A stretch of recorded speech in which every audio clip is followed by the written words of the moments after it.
وغيره. يعني الآن هو يقول عن ولي الأمر أنه مشرك، والله المستعان. ثم إن شاء الله الآن يقول عن ولي الأمر أنه مشرك، وولي الأمر طاعته هي من طاعة الله في القرآن الكريم، وهو يقول عن ولاة الأمر أنهم مشركين، لأن هؤلاء ولاة الأمر عندهم كل شيء.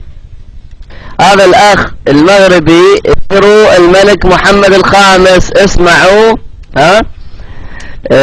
اسمعوا، يكفر الملك محمد الخامس ويقولون أنه مشرك. بعدين محمد السادس، محمد الخامس، الله المستعان، أنا لست مغربي. فيكفر ولي الأمر في المغرب عموما. المغرب هو بلد التوحيد. ليش تستخدم التقية مع الملك؟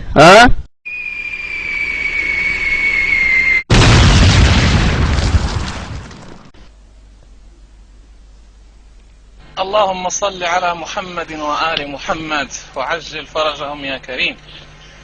لا أدري إخواني، أنزلوا يدكم بارك الله فيكم. الموالين الذين يرفعون يدهم، أنزلوا يدكم بارك الله فيك، بارك الله فيكم، أنزلوا يدكم. أريد هذا الأخ المسمى علي أن يفضحني ويدخلني للسجن. فما أحلى السجن، فما أحلاه. ارفع يدك، ارفع يدك. طيب،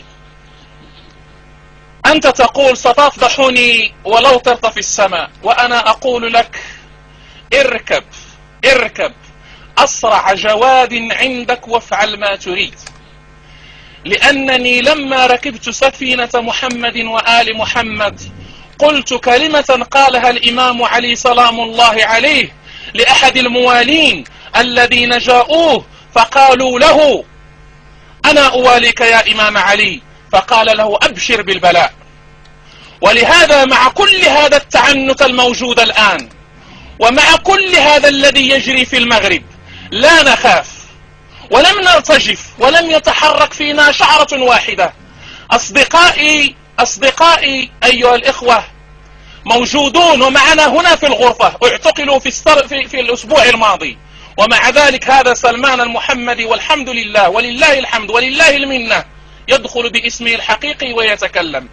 هل تعرف أنني أعرف منك بأنه ربما أنت تكون من مخابرات المغرب التي تأتي إلى هذه الغرف وتتكلم باسم السلف حتى تستجل، ومع ذلك أنا لا أخاف لا منك ولا من أمثالك، لأنني أنا ممن يتصدون تصديا واضحا لمثلك ولمثل هؤلاء، ولا أخاف في الله لومة لائم. وأعلم علم اليقين أنه إذا كان الله يريد لي أن أتمم بقية نفسي في السجن، فأنا أقول أهلا بالسجن وأنا أوالي محمدا وآل محمد.